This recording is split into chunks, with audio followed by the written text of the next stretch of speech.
Deutschland Lager über alles. O algo así decían, ¿no? No sé vosotros, pero yo prefiero la cerveza al vino. Y si es alemana, pues casi mejor.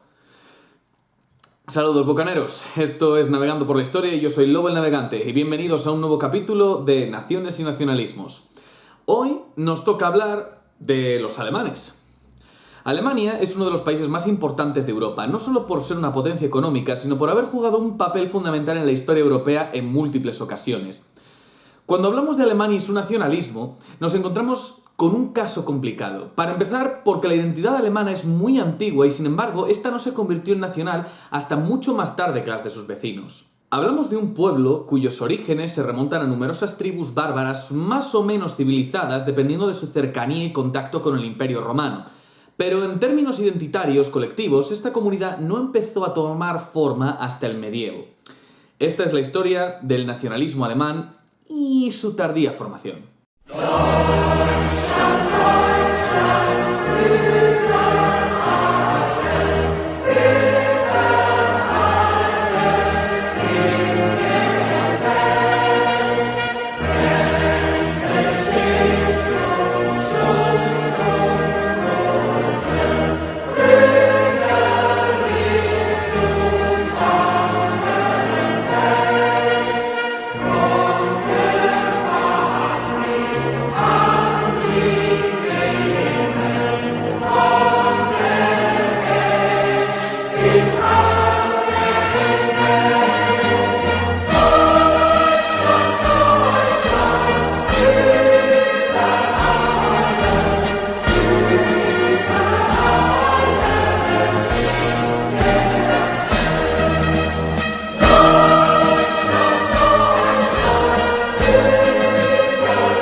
En tiempos del Imperio Romano, el actual territorio alemán estaba poblado por múltiples tribus conocidas como los germanos.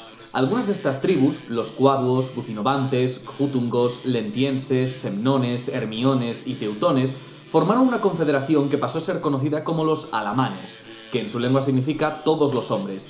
Es la primera vez que se menciona este grupo como pueblo. Si bien en su momento los alamanes se aliaron con los francos en contra del Imperio Romano, estos dos pueblos acabaron combatiendo los unos contra los otros en múltiples ocasiones, dando inicio así a una rivalidad legendaria, terminando su guerra hacia el 512 de nuestra era. Pero en cuanto a nuestro tema central, el nacionalismo, tenemos que remontarnos a una monarquía medieval, como ocurrió con los otros dos casos que ya hemos visto.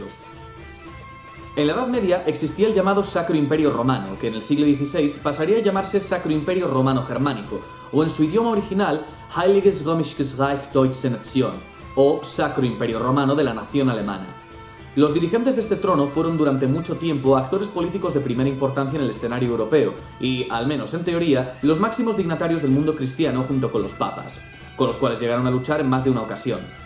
Sin embargo, en la práctica ese imperio era la organización política más descentralizada de la Europa feudal, y el Kaiser de turno tenía un control muy débil, además de que su título no era hereditario, a diferencia de lo que ocurría en Inglaterra o Francia, sino electivo. La elección de cada nuevo emperador era prerrogativa de los 7 príncipes electores, que, por lo general, escogían el heredero del anterior al cual ataban con promesas y pactos de los que era muy difícil desligarse. Los príncipes electores eran 3 eclesiásticos, el arzobispo de Maguncia, el arzobispo de Treveris, el arzobispo de Colonia, y 4 seculares, el rey de Bohemia, el margrave de Brandenburgo, el conde palatino y el duque de Sajonia. Es decir, aquí había mucha más dependencia de la nobleza que en los casos anteriores, pero al igual que en Francia, la nobleza germana no tenía una institución representativa. Lo que sí que había era una dieta imperial, el Reichstag, que estaba dividida en varios brazos o colegia y que se reunía irregularmente en lugares cambiantes. No sería hasta la Paz de Westfalia cuando el Reichstag comenzó a institucionalizarse y tener su sede habitual en Ratisbona. Pero para aquel entonces el imperio no era más que una confederación descentralizada de unidades políticas autogobernadas. Como buen ejemplo de ello tendríamos los cantones suizos que, en la teoría, estaban sometidos al Kaiser, pero en la práctica eran totalmente independientes. O la Liga Hanseática, una confederación comercial que incluía también a ciudades que no estaban dentro del Reich. Pero no adelantemos acontecimientos, volvamos a la Edad Media. El Sacro Imperio, pues, tenía una doble identidad, romana o europea y germánica. Como ya lo establecimos antes, el imperio fue instaurado por Carlomagno, quien era rey de los francos. al contrario que sus antecesores como Pipino el Breve, que no pasó de ser Major Domus o mayordomo. Fue Carlomagno quien logró además someter a bávaros, sajones, longobardos y frisios y fue coronado emperador por el Papa. Tras la muerte de Carlomagno, su imperio fue dividido entre sus sucesores, creando a la larga dos mitades culturalmente diferenciadas, la de las lenguas romances y la de las lenguas germánicas. Durante el reinado de Otto I, la última se quedó con el título imperial. Esta Europa central tenía el feudalismo fuertemente arraigado y estaba dividida en incontables condados, ducados, señoríos, obispados y ciudades libres. El Reich era, pues, una confederación informe que no tenía pretensión alguna de ser una nación. Su carácter, además, era multiétnico, algo que se acentuaría durante la Edad Moderna cuando se extendió por tierras polacas, húngaras y balcánicas eslavas. Pero nada de eso impidió que hacia el siglo XVI la existencia de los alemanes como grupo humano fuese ya una creencia generalizada en toda Europa. Sin embargo, su caracterización psicológica era muy distinta de la actual. Erasmo de Rotterdam hizo una descripción de ellos en su Elogio de la Locura. Para este humanista flamenco, los alemanes se caracterizaban porque se envanecen de la presencia de sus cuerpos y de su conocimiento de la magia. La Edad Media transcurrió sin mayores complicaciones, pero sería en la Edad Moderna cuando los alemanes volverían a cambiar otra vez el curso de la historia de Europa. Hay quien dice que fue la rebelión de Lutero contra el envío de recursos a Roma en forma de diezmos e indulgencias el acto fundacional de la identidad alemana. El historiador Benedict Anderson explicó que la reforma protestante, junto con la invención de la imprenta llevada a cabo por otro alemán, Johannes Gutenberg, fueron un giro importante y un impulso a la construcción de una conciencia de identidad propia en el mundo germánico. Pero esta identidad no era nacional, pues en aquella época nadie se planteaba el atribuir la soberanía a la colectividad. Con la Reforma Protestante llegó la convicción de ser el verdadero pueblo cristiano frente al corrupto sur latino, añadiendo este bloque cultural al ya existente que era la lengua común. Es decir, tenían ya su propia visión de pueblo elegido. Sin embargo, al igual que pasó en Francia, la reforma acabó por dividir a la sociedad alemana, lo que condujo a varias guerras fratricidas de religión, de las cuales la peor fue una guerra que comenzó cuando en Praga se arrojaron a dos gobernadores imperiales y a un secretario por una ventana cayendo sobre un montón de estiércol.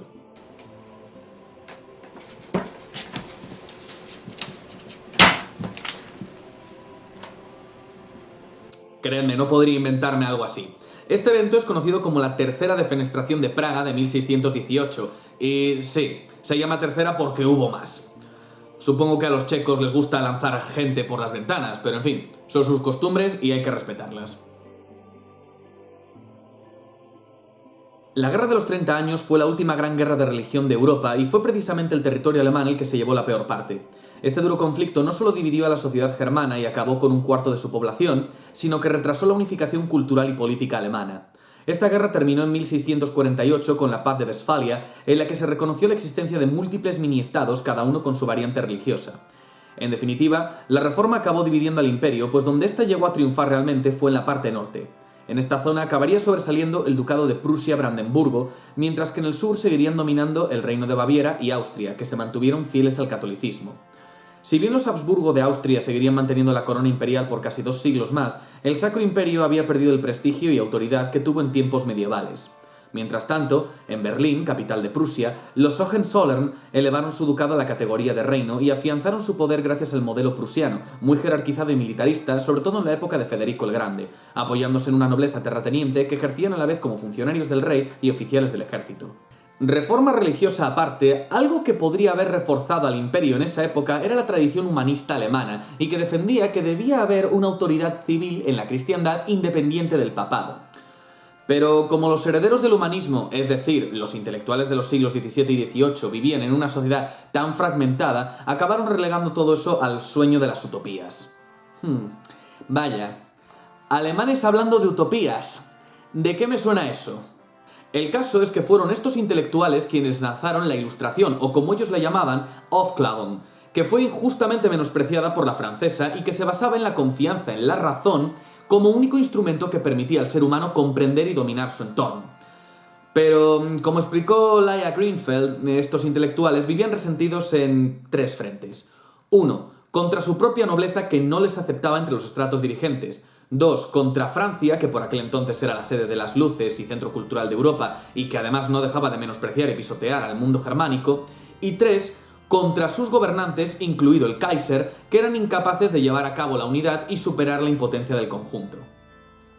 Todo este panorama siguió sin cambios importantes hasta la llegada de nuestro corso favorito. Con la invasión napoleónica del siglo XIX se abrió un nuevo periodo en la historia alemana marcado por varias humillaciones. Por un lado, la primera gran derrota militar de Prusia y el robo de la cuadriga de la Puerta de Brandenburgo, que acabó en París como trofeo de guerra. Por otro, tenemos la derrota austríaca en Austerlitz, que llevó a la disolución del Sacro Imperio. Esta disolución fue llevada a cabo por el propio emperador Francisco II, quien no quería que Napoleón le arrebatase el título. Por otro lado, el imperio había dejado de tener la relevancia que tenía y el propio Voltaire lo describió como la nación de las tres mentiras, pues ni era sacro, ni era un imperio y, por supuesto, no era romano. Napoleón, por su parte, congregó un conjunto de estados alemanes que le serían leales, formando así la Confederación del Rin. Si bien todo esto podría haberse visto como un triunfo de las libertades sobre el despotismo, la mayoría lo vio como una humillación de un pueblo llamado Alemania. Y es en ese contexto cuando Johann Gottlieb Fichte lanzó sus Discursos a la nación alemana, la primera expresión literaria del nacionalismo moderno en Europa. Entre la publicación de esta obra en 1807 y la derrota de Napoleón en Waterloo en 1815, es cuando el nacionalismo alemán da comienzo a su carrera. Caso excepcional el poder fechar con tanta precisión un proceso de este tipo. Pero antes señalemos dos datos. Primero, fue muy tarde en comparación con sus vecinos que ya tenían muy avanzada la construcción de su identidad nacional y el Estado unitario, pues en el siglo XIX Alemania seguía dividida en numerosas entidades políticas incapaces de fusionarse políticamente. Segundo, la identidad se basaba en rasgos culturales comunes, sobre todo la lengua, que era el vehículo de comunicación en el amplio centro de Europa, y el promotor además de la tradición literaria. Y es en ese dato étnico en el que se apoyó la creencia de que la nación existía y debía convertirse en Estado unido independiente. Esto fue lo que atrajo la atención de las élites alemanas a lo largo del siglo XIX. En este enfoque político de la nación destaca sobre todo Georg Wilhelm Friedrich Hegel, el mayor apologeta del poder estatal como encarnación de la razón histórica y del derecho público moderno. Para Hegel, la historia universal era un proceso racional que conducía a la libertad, pero el actor de este proceso no era el individuo, sino el Estado. En resumen, fueron estas élites las que se lanzaron al proceso de unificación, primero aduanera con el Zollverein en 1834 y luego política que culminaría en 1871, pero no adelantemos acontecimientos. El proceso de unificación alemana es uno de los más fascinantes del siglo XIX, pero tenía un problema bastante obvio. Eran dos las monarquías que podían aspirar a dirigirlo. Estas monarquías lo único que tenían en común era su carácter autocrático, pues en lo demás eran totalmente diferentes. Por un lado estaba Austria, que a todos los efectos era la heredera del Sacro Imperio y candidata aparentemente lógica a dirigir la unificación. Pero era una sociedad católica y multiétnica, pues en ella no solo había germanos, sino húngaros, polacos, balcánicos, checos, italianos, valacos, por no hablar que desde las guerras napoleónicas se encontraba en una situación de debilidad política y atraso económico sobre una base agraria y con dificultades hasta para mantener un ejército. Por otra parte, estaba Prusia, un reino culturalmente homogéneo, luterano, germanoparlante, con una sólida tradición militar y que había empezado una temprana industrialización en torno al carbón y el acero, además de mejoras en las comunicaciones gracias al ferrocarril. Pero hay más que eso. Si del terreno político y económico nos vamos al cultural, los intelectuales alemanes del siglo XIX pasaron de la Ilustración al extremo opuesto, el romanticismo, que era la exaltación desmesurada de la sensibilidad, la intuición, la subjetividad y el genio individual. Norbert Elias explicó en su obra El proceso de la civilización lo que supuso el romanticismo para las élites europeas del siglo XIX. El paso de la Edad Media a la moderna supuso cambiar la sociedad guerrera por la cortesana, la contención de las emociones, domesticar a los belicosos nobles mediante la etiqueta, el arte de la conversación, los buenos modales, etc. Se creó un tipo humano calculador, racional, autocontrolado que reprimía sus impulsos internos. El romanticismo fue una reacción contra toda esa contención cortesana a la que se catalogaba como cárcel de la emotividad. Se reafirmó así la reaparición del canon guerrero aristocrático, la nostalgia por un mundo desaparecido y el deseo de volver a la antigua vida nobiliaria. Este discurso no caló con tanta fuerza en ningún sitio como en Alemania, donde este resurgimiento del etos nobiliario concordaba con el conservadurismo luterano de que las decisiones políticas debían dejarse en manos de la autoridad, lo que llevó a Alemania a producir un romanticismo no con rasgos anárquicos o individualistas, sino autoritarios y colectivistas. Y es aquí donde entra en juego el nacionalismo. Estos ideales guerreros que estaban renaciendo se volcaron en torno a los valores supremos de la patria, lo que llevó a que los principios que defendieron en su día Kant o el propio Fichte quedaran relegados debido a la competencia entre las naciones. El valor dominante era que la patria alemana era el valor supremo y entregarle todo, incluso la vida, era la mayor fuente de orgullo, y sus enemigos no merecían ni el mínimo respeto. Este culto al honor pervivió también en los duelos tan populares en círculos militares y estudiantiles hasta principios del siglo XX. En materia religiosa, además, el conservadurismo luterano fue revivado por el pietismo, que apuntaba a la emoción de la fe como fundamento para la salvación y su apoyo en las comunidades de creyentes más que en los individuos. En cuanto al proceso político de unificación, este se llevó a cabo de la forma más común en la época: por la fuerza.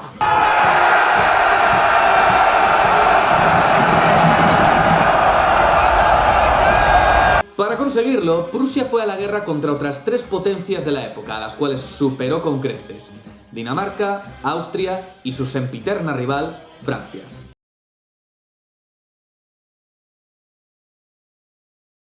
En 1864 dio comienzo la Guerra de los Ducados entre Prusia y Austria contra Dinamarca.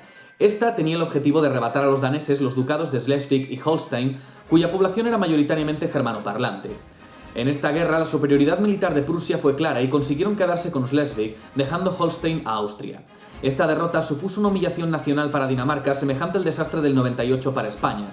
Por otra parte, Otto von Bismarck, canciller de Prusia, hizo todo lo posible para sabotear el dominio austríaco sobre Holstein, lo que les llevó a una nueva guerra en 1866.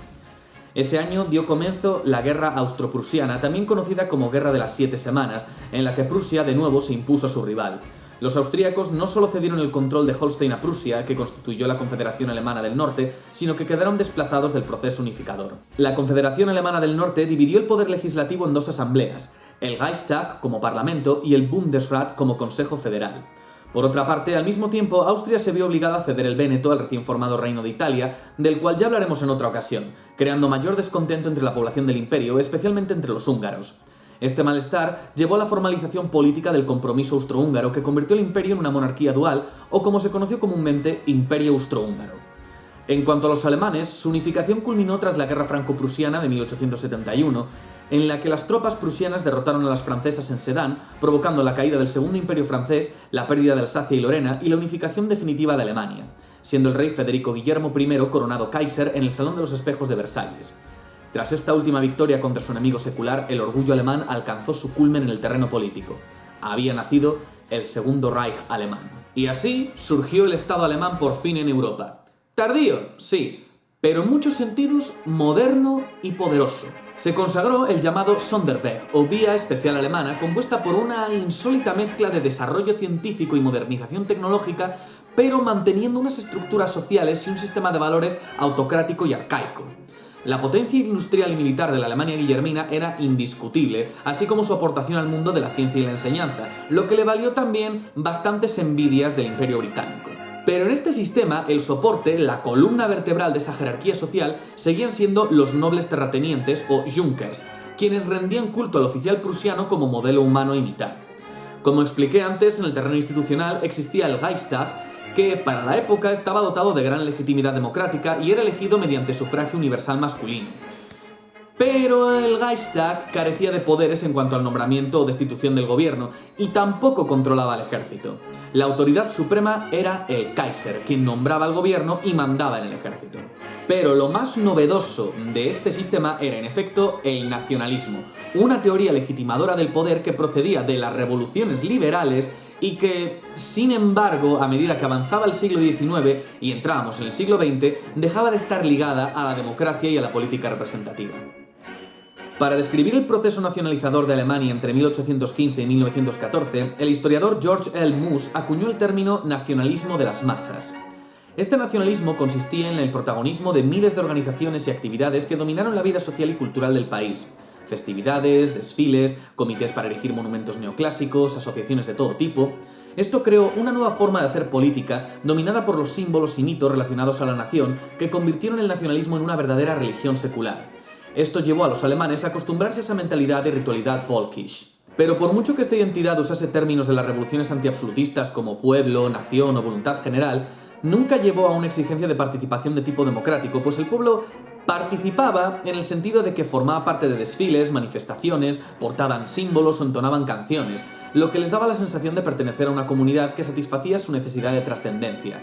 Sin embargo, en la práctica, su opinión no importaba lo más mínimo a la hora de tomar decisiones de relevancia política. Todo este ambiente predominado por el romanticismo permitió que el antirracionalismo y el antiliberalismo perviviesen en contra de la tradición ilustrada alemana, y fue este tipo de ideología e idiosincrasia la que, a la larga, desembocaría en el nazismo. Y hablando de eso, hay que tener en cuenta de que esta sociedad nunca dejó de estar plagada de prejuicios racistas. La Alemania de Bismarck exaltó un ideal de belleza que suponía a los alemanes estar reencarnados del clasicismo helénico, lo que les llevaba a excluir de forma automática a gitanos o judíos, entre otros, pues no correspondían al modelo ario.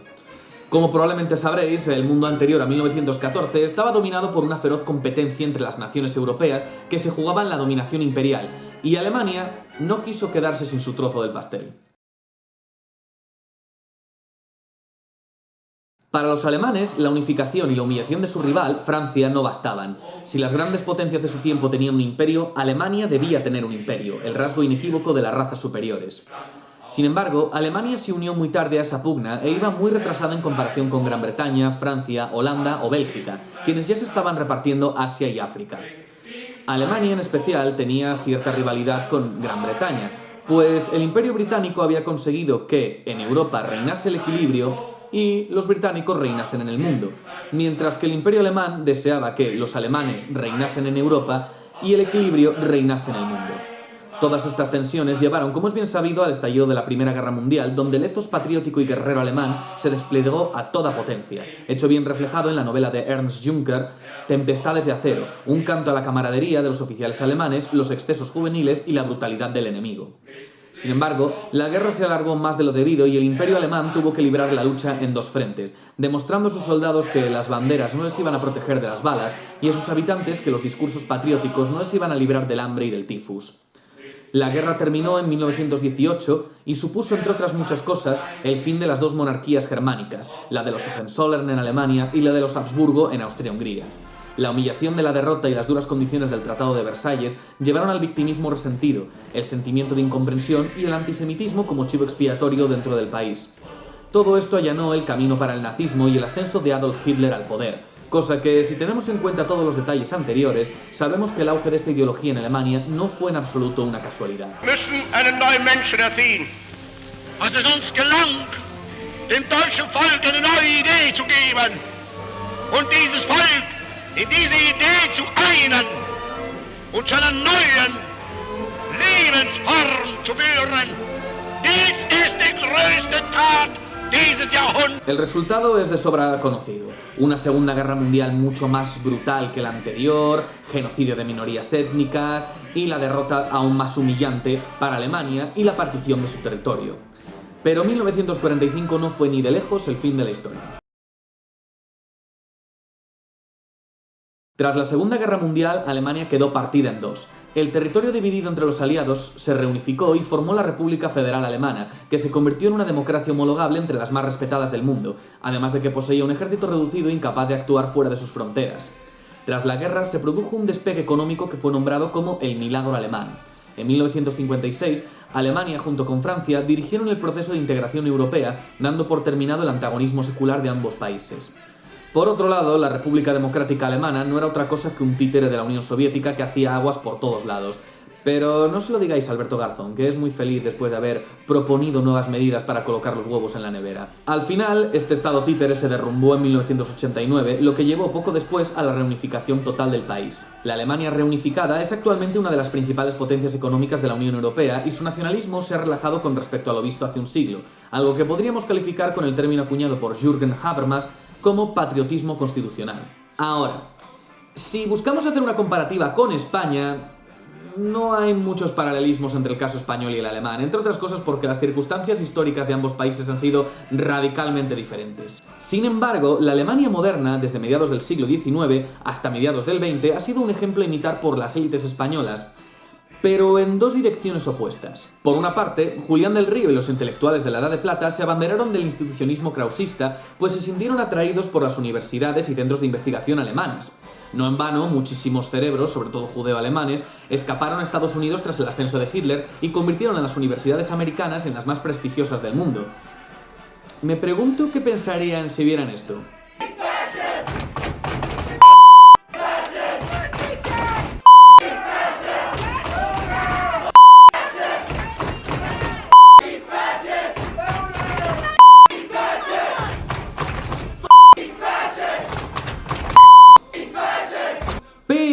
que no les llamaba tanto la atención a estos intelectuales era la organización jerarquizada y autoritaria, la cual, para sorpresa de nadie, sí que seducía a los conservadores españoles, como muestra el sector germanófilo durante la Primera Guerra Mundial y, por supuesto, el acercamiento de Franco a Hitler durante la Segunda, cuando parecía que este último iba a ganar la guerra.